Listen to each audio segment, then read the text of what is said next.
Hello दोस्तों, आप सभी को प्यार भरा नमस्कार।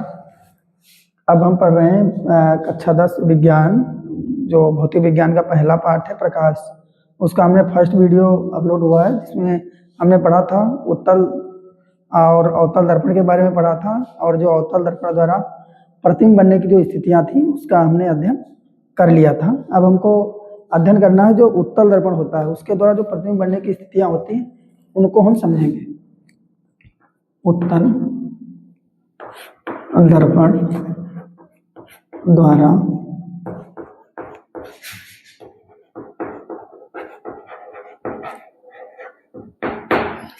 प्रतिबिंब बनने की स्थितियां।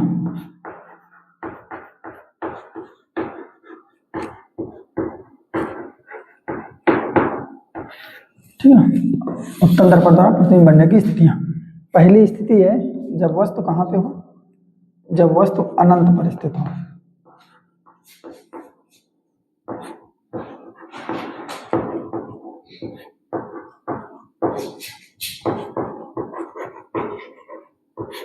जब वस्तु अनंत पर स्थित हो, अर्थात दर्पण जो हमारा उत्तल दर्पण है उसके सामने अनंत दूरी पर स्थित हो, तो उसके द्वारा प्रतिबिंब कैसा बनेगा और कहाँ पर बनेगा उसका हम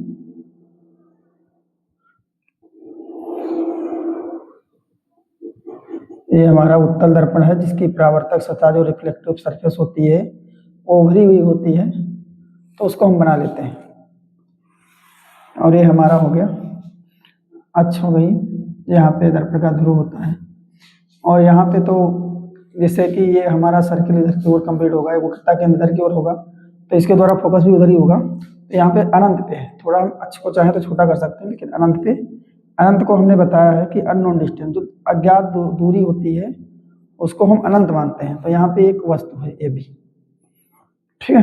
अब यहाँ पे इसके द्वारा, इनके सिरों के द्वारा जब प्रकाश की किरणें जाकर के इस दर्पण की इस सरफेस से टकराती हैं, तो टकराने के पश्चात आपने पढ़ा है जब मुख्य अक्ष के समांतर प्रकाश की किरणें जो है वो जाती हैं, टकराती हैं, तो जो उनका प्रतिबिंब होता है वो कहाँ भी बनता है,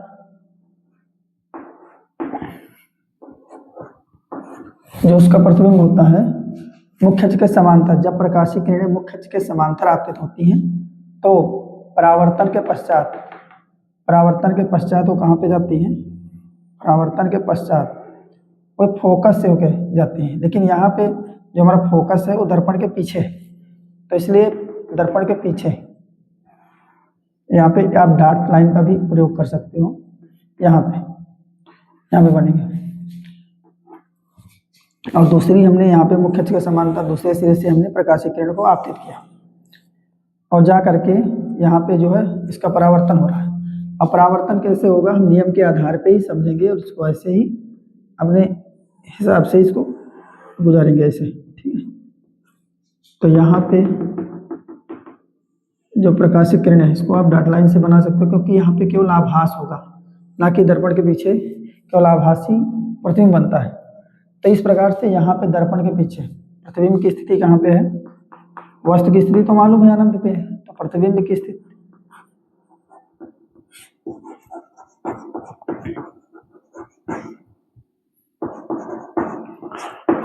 कहाँ पे है, फोकस पर।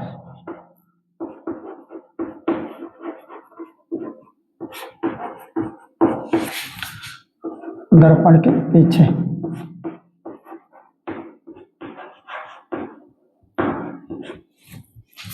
प्रतिबिंब का आकार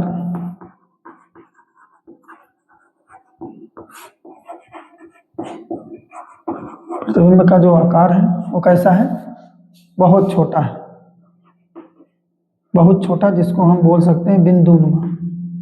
बहुत छोटा प्रतिबिंब बनेगा, ठीक है। प्रतिबिंब की प्रकृति कैसी होगी, प्रतिबिंब की प्रकृति, तो प्रतिबिंब की प्रकृति कैसी होगी, आभासी तथा सीधा बनेगा, आभासी तथा सीधा।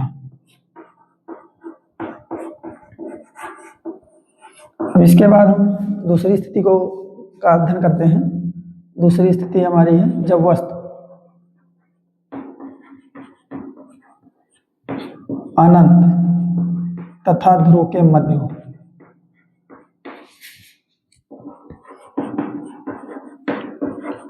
के मध्य स्थित हो, के मध्य स्थित हो।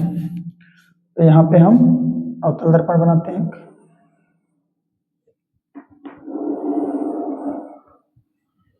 इधर हम जिंक ऑक्साइड का लेप करते हैं, जिससे हमारी जो है एक सरफेस जो है वो परावर्तक सतह प्राप्त हो जाए। और यहाँ पे हम यहाँ पे क्या है, ये दर्पण का ध्रुव है, यहाँ पे P, यहाँ पे दर्पण का ध्रुव P है, और इधर हमारी यहाँ पे हमारा F है, और यहाँ पे हमारा C है।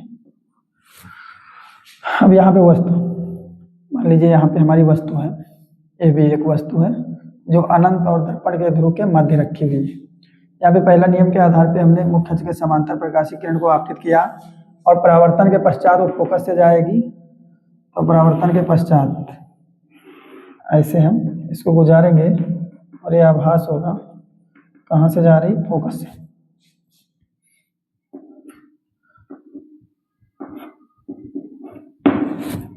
और दूसरा जो है वो प्रकाशीय किरण को कहाँ से डालेंगे, वक्रता केंद्र से डालेंगे, ठीक है। यहाँ तक चाहे तो आप डार्क रखें लाइन, इसके बाद में आप डॉटेड लाइन के माध्यम से दर्शा सकते हो, क्योंकि मिलती नहीं है, उस एंगल से उनको गुजारा जाता है। और यहाँ पे जो है प्रतिबिंब बनेगा, जहाँ पे दोनों परावर्तित किरणें हैं, ठीक है, परावर्तन के पश्चात जहाँ पे मिलती हैं वहीं पे हमारा इमेज बनता है, ठीक है। और यहाँ पे हम इमेज बनेगा A डैश B डैश बनेगा, ठीक है। तो यहाँ पे हम लिखेंगे प्रतिबिंब की स्थिति कहाँ पे है,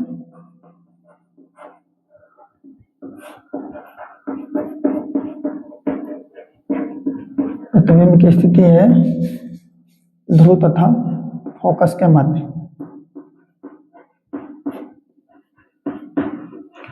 फोकस के मध्य। कहाँ पे, दर्पण के पीछे,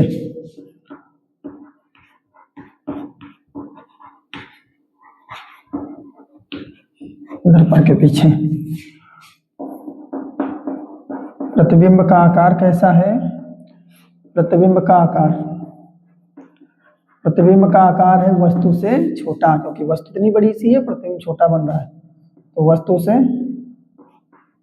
छोटा। प्रतिबिंब की प्रकृति क्या है,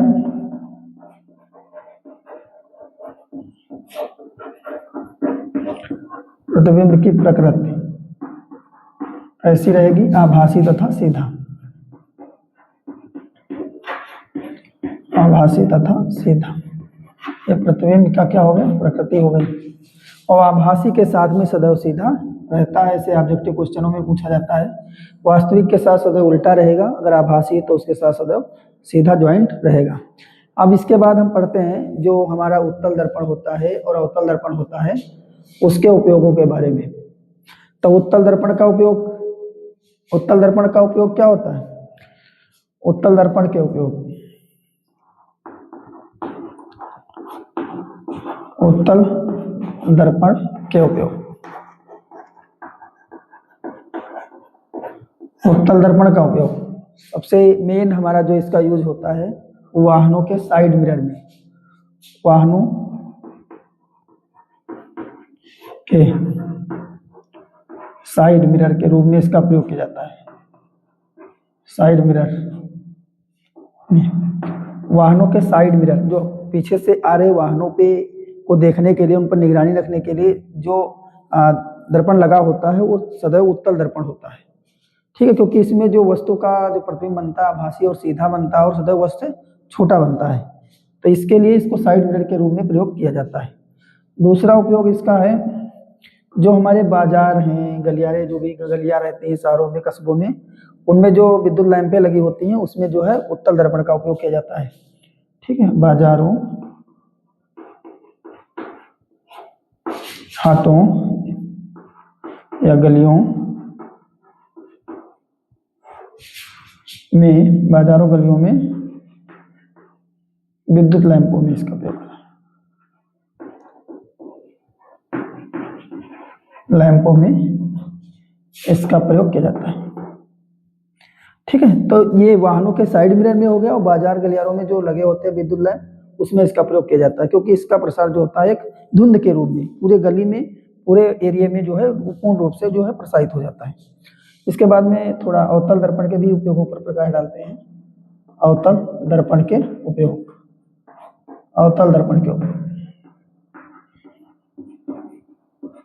ये उत्तल दर्पण के उपयोग हो गए। अब अवतल दर्पण के उपयोग, तो अवतल दर्पण का उपयोग मेन का इसका उपयोग जो होता है वाहनों में जो हेडलाइट होती है, वाहनों में हेडलाइट में, वाहनों के हेडलाइट क्या कर दीजिएगा आप, वाहनों के हेडलाइट में,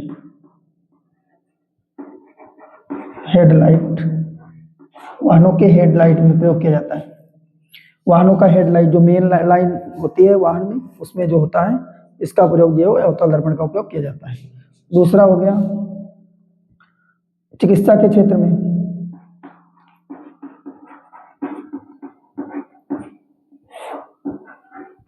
चिकित्सा के क्षेत्र में, चिकित्सा के क्षेत्र में, चिकित्सा के क्षेत्र में इसका प्रयोग किया जाता है। चिकित्सा के क्षेत्र में जैसे नाक, कान, गला आदि बीमारियां हो कोई किसी प्रकार की, और उसका बड़ा इमेज हमको देखना होगा, तो इस अवतल दर्पण की मदद से जो है चिकित्सा के क्षेत्र में इन चीज़ों को आसानी से, उसके अंदर जो भी कोई कमियां रहती हैं तो आसानी से उसको देखा जा सकता है। तो चिकित्सा के क्षेत्र में इसका जो है अवतल दर्पण का उपयोग किया जाता है। ऐसे ही जो नाई लोग होते हैं जो हजामत बनाते हैं, तो उसमें जो हजामत है जो उसको बड़ा इमेज बनता है, तो उसको आसानी से जो है उसमें भी सुविधा उनको मिलती है, तो वहाँ पे भी इसका उपयोग किया जाता है। दूसरा हो गया जो सौर भट्टियाँ होती हैं, ठीक है, सौर भट्टियों में,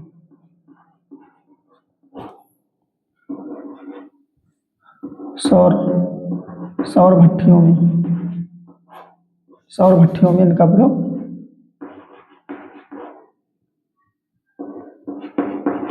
सौर भट्टियों में इसका प्रयोग शार्ट रूप से आप ये 3-4 जो है उपयोग इनको याद रखते हैं, और इस प्रकार से जो है जो उत्तल दर्पण और अवतल दर्पण के उपयोग जो है पूर्णतः कंप्लीट हो गए हैं।